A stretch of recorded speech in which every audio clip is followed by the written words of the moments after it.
Vous pensez connaître bien la Révolution française? Préparez-vous à repenser tout ce que vous savez. Beaucoup voient cet événement uniquement comme une lutte pour la liberté et l'égalité, mais que diriez-vous s'il y avait un aspect sombre et brutal rarement discuté? Que diriez-vous d'explorer la véritable profondeur du chaos et de la souffrance qui ont marqué cette révolution? Analysons pourquoi la Révolution française a pu être beaucoup plus dévastatrice que ce que vous imaginez. Saviez-vous que les images héroïques de la Révolution cachent souvent un tableau beaucoup plus sombre? L'histoire officielle tend à glorifier les héros révolutionnaires, mais qu'en est-il des méthodes violentes et des conséquences terribles qui l'ont infligé à la population? Comment ces actions ont-elles façonné non seulement la France, mais aussi influencé la politique et la société mondiale de manière inattendue? Restez avec nous pendant que nous dévoilons les vérités cachées sur la Révolution française et ses conséquences extrêmes. Qu'est-ce qui a exactement rendu cette révolution si brutale? Comment les actions désespérées et les conflits internes ont-ils transformé un désir de changement en un cauchemar absolu? Préparez-vous à découvrir les détails qui ont été laissés de côté et à comprendre pourquoi la Révolution française a pu être beaucoup plus horrible que vous ne l'imaginiez.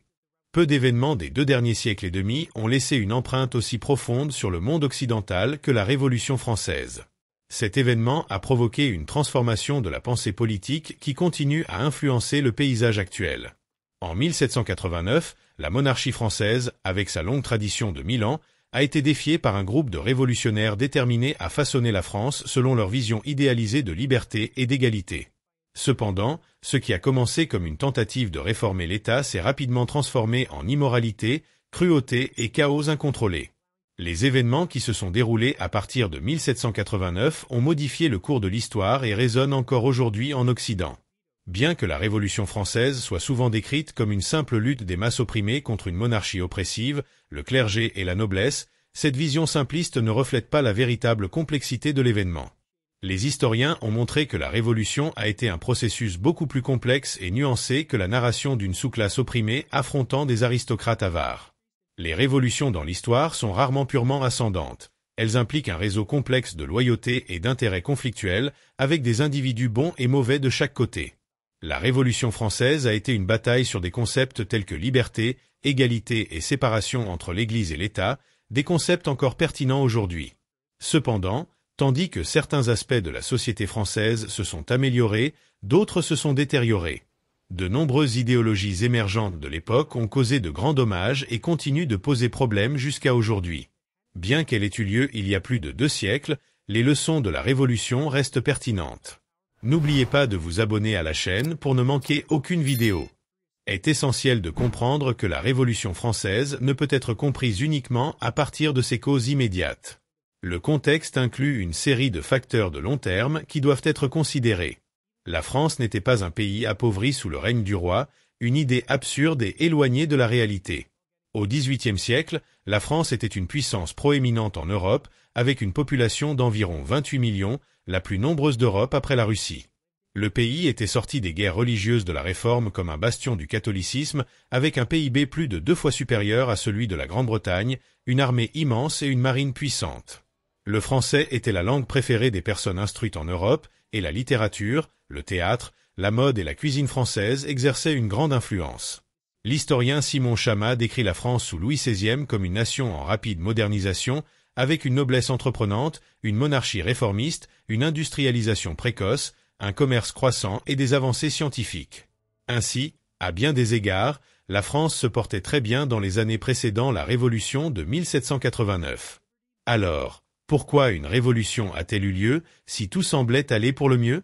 Le problème a commencé avec la difficulté de l'État français à réformer ses institutions. Bien qu'elle ait bien fonctionné pendant des siècles, ces institutions faisaient face à de nouveaux défis. La révolution industrielle était en cours d'émergence, l'alphabétisation se répandait, et la croissance démographique explosive provoquait une surpopulation dans les villes et la misère. Le règne de Louis XIV, qui avait renforcé la monarchie et la religion catholique, était un passé lointain. À la fin du XVIIIe siècle, le gouvernement français était embourbé dans des problèmes financiers. La dette publique s'était accumulée en raison de la guerre de 7 ans contre la Grande-Bretagne, 1756-1763, qui avait entraîné une grande perte de territoire ultramarin. La défaite dans la guerre et le coût de celle-ci avaient plongé le gouvernement dans une crise de dette prolongée, aggravée par le financement de la guerre d'indépendance américaine dans les années 1770. Dans les années 1780, plus de la moitié des recettes de l'État étaient absorbées par le service de la dette, tandis que la France peinait à maintenir ses finances et sa position internationale. Tant Louis XV que Louis XVI ont tenté de résoudre le problème en proposant des réformes fiscales qui n'ont jamais été acceptées par la puissante noblesse française. Bien qu'ils fussent des monarques absolus, en pratique ils n'ont pas réussi à mettre en œuvre des changements significatifs. De plus, les institutions françaises de l'époque faisaient face à des désavantages, avec des restrictions de guildes, des barrières douanières internes et des péages entravant le développement économique. De nouvelles techniques agricoles, comme la rotation des cultures, ont été introduites, mais ont mis du temps à se répandre. Les échecs de récolte dans les années 1770 et 1780 ont causé de l'inflation et des difficultés dans plusieurs régions de la France. L'augmentation des prix a nui à l'économie, entraînant la perte de milliers d'emplois et une crise de chômage dans les grandes villes, notamment Paris, qui était dangereusement surpeuplée en 1789. À la fin des années 1700, la décadence est également devenue un problème significatif. Bien que la France fût encore une nation catholique, il y avait un éloignement de la foi, avec la religion devenant secondaire pour de nombreux Français, y compris des clercs. Des industries nuisibles, telles que la prostitution et la pornographie, étaient en pleine ascension. Louis XIV avait rendu la prostitution illégale, mais son successeur Louis XV l'a autorisée, et Louis XVI a tenté de la réprimer à nouveau.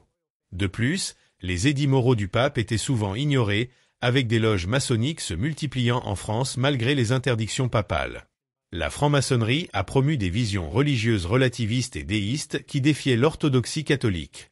De nombreux Français influents, dont le duc d'Orléans, ont adhéré à la franc-maçonnerie, et des figures importantes de la Révolution, comme Maximilien Robespierre et Jean-Paul Marat, étaient maçons. La perte de foi religieuse a été exacerbée par le contrôle croissant du gouvernement sur l'Église catholique française, entraînant corruption et clientélisme. De nombreux évêques penchaient pour le gallicanisme, l'idée d'une Église nationale indépendante de l'autorité papale. Le gouvernement a même expulsé l'ordre des Jésuites en 1764, apaisant les critiques anticatholiques comme Voltaire. Cette chute dans la religiosité est cruciale pour comprendre de nombreuses positions étranges que les révolutionnaires adopteront plus tard. La Révolution française doit donc être vue à la lumière de ces changements intellectuels et culturels. Le siècle des Lumières, qui défiait les croyances établies sur la science, le gouvernement et la religion, a joué un rôle crucial. L'Europe du XVIIIe siècle a connu une révolution de la lecture, avec le nombre de livres publiés augmentant de manière exponentielle. Les cafés, les salons et les loges maçonniques sont devenus des lieux de discussion des idées radicales. Bien que les Lumières n'aient pas inventé la science ou la raison, elles ont exigé un accent accru sur la science et la raison dans la société, promouvant une vision plus matérialiste et moins spirituelle du monde. L'idée de liberté a également été débattue, les penseurs des Lumières défendant la liberté négative, le droit de faire ce que l'on veut, tant que cela ne nuit pas aux autres, en contraste avec la vision catholique de la liberté positive, qui souligne la quête de la vertu. Cette période a également été marquée par l'enthousiasme pour la révolution scientifique, qui a engendré un optimisme concernant le progrès humain. Beaucoup croyaient qu'en éliminant des obstacles tels que la religion, la monarchie et l'inégalité, l'humanité entrerait dans une nouvelle ère dorée guidée par la raison. Cependant, cette vision optimiste sous-estimait la valeur du christianisme et s'est révélée inadéquate, comme le démontrerait la Révolution française. Alors que les idées des Lumières imprégnaient la France, la propagande populaire et les calomnies dirigées contre la famille royale, en particulier contre la reine Marie-Antoinette, contribuaient à la détérioration du prestige de la monarchie. Ces attaques ont formé un tourbillon qui a sapé la position de la monarchie. L'effondrement de l'État, aggravé par des crises économiques et politiques, ne peut être attribué uniquement au caractère du roi Louis XVI, qui était en réalité un homme indécis et ouvert à la réforme. La convocation des États généraux en 1789, après plus d'un siècle, pour tenter de résoudre la crise de la dette, a été un pas significatif. La convocation des États généraux a donné à une partie de la population le sentiment de pouvoir participer directement à la gestion du gouvernement, entraînant la radicalisation et la formation de l'Assemblée nationale. En résumé, la Révolution française a été le produit d'une combinaison de problèmes économiques, sociaux et culturels.